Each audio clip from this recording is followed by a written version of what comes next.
I guess on the scale of from 0 to 10, with 10 being the best, I would say the meeting was a 12. Okay, I think it was a 12. President Trump wrapping up a high-stakes summit with Chinese leader Xi Jinping, and he secured a few big concessions. The two agreed to roll back some of the tariffs. China is pausing its rare earth export controls. They will buy more American soybeans and will crack down on fentanyl exports. Secretary Scott Bessent says the rare earths pause that could have crippled American manufacturing is crucial here. They were going to put export controls on products with even 0.01% of rare earth minerals produced or manufactured in China.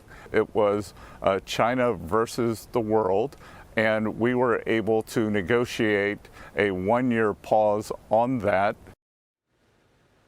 So it all sounds pretty good. Those were the big sticking points that I just mentioned, that we wanted to see the president come out victorious, Brian, and he did, it seems. The only question that I have is the enforcement. We've seen China cheat before. We've seen them not follow the rules before.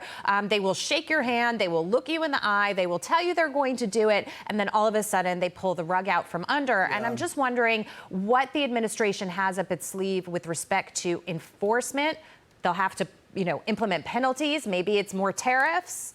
Who knows? That's a huge question. And they've cheated in the past on the things we're talking about. They've cheated on fentanyl. I mean, they've just not cared about fentanyl. Right. They've definitely cheated on soybeans because they're supposed to buy a bunch of that, and then COVID happened. They said, now we're going to do it. So I share your reservations, Jackie. And I don't think we know what the enforcement mechanisms are going to be. Although I saw one interesting idea, and that is you'd know China's serious about fentanyl if they started arresting people, which they never do. But if they started arresting and jailing people, you'd know they're doing something about fentanyl.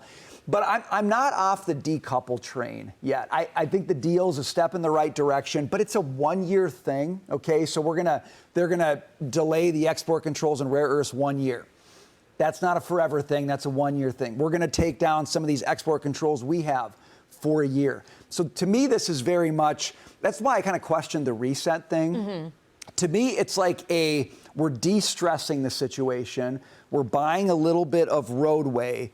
But the whole thing still, to me, points at the fact that we have got to get on some of these critical things, rare earths among them, pharma, we have got to get more self-sufficient than we are right now. And nothing about this deal, in my view, changes that. So I think the president realizes that. And the only thing I would say, and I'm obviously not in his brain, but is that I think he's thinking about this and he's looking at the diversification of rare earths and what he can do, putting steps in place to be proactive about it, using this year to buy a little time to be able to implement some of those policies. And Brian, I actually think that that is a huge step in the direction of decoupling. He can't just rip the Band-Aid off right away, but this is like one aspect where he can say, you know what, we can get ahead of this and we can get away from China. And Tiffany, this year will buy us the time to do it. Yeah, no, you're exactly right. I think all indications show that it was a very positive meeting and absolutely trending in the right direction. Let's not forget that past administrations let China take advantage of U.S. technologies that pioneered rare earth extraction.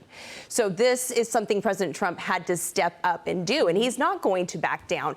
And I think what's also important as well is that he is engaging and talking directly with our European allies, India and Asian democracies, so it's not just the U.S. against China. He's engaging with allies to have a fulsome group response to China, because we know that bureaucrats in China cannot manage and control our supply chain or our the world's manufacturing process.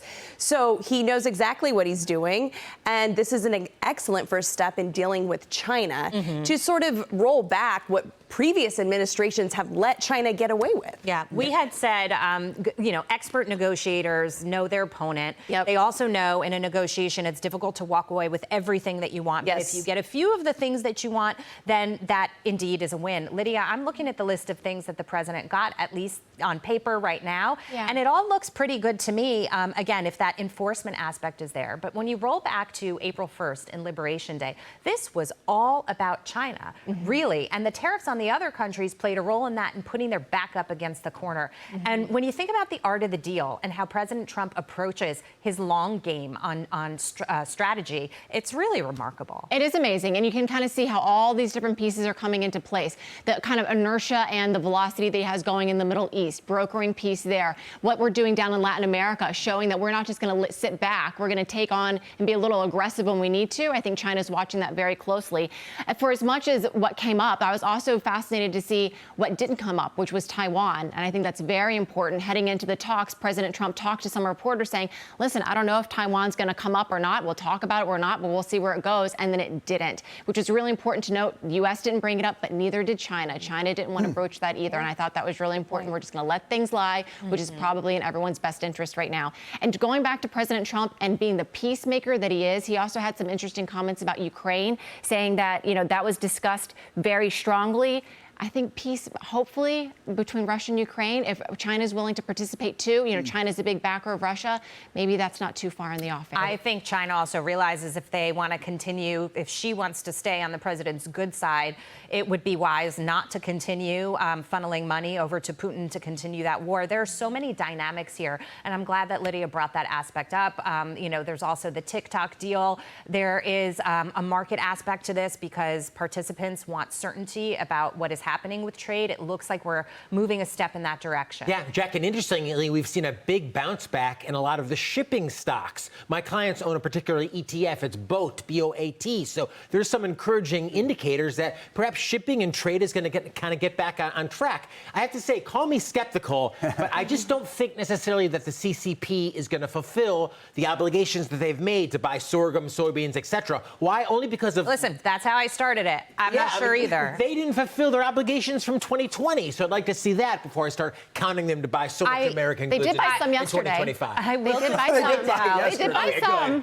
Show good faith. I will just point out that the last time the president was looking at the soybean situation and they were not doing what they were supposed to do, it was difficult to exercise enforcement action because the pandemic came upon us and there was, mass chaos, not just in this country, but around the world. I'm hopeful, or more hopeful this time, that he will be able to focus on enforcement and really monitor what's happening with soybeans, for example, and say, hey, you're not holding up your end of the bargain, then this happens or that happens. We do know when he puts a threat out there, he typically will stand by it. So we shall see.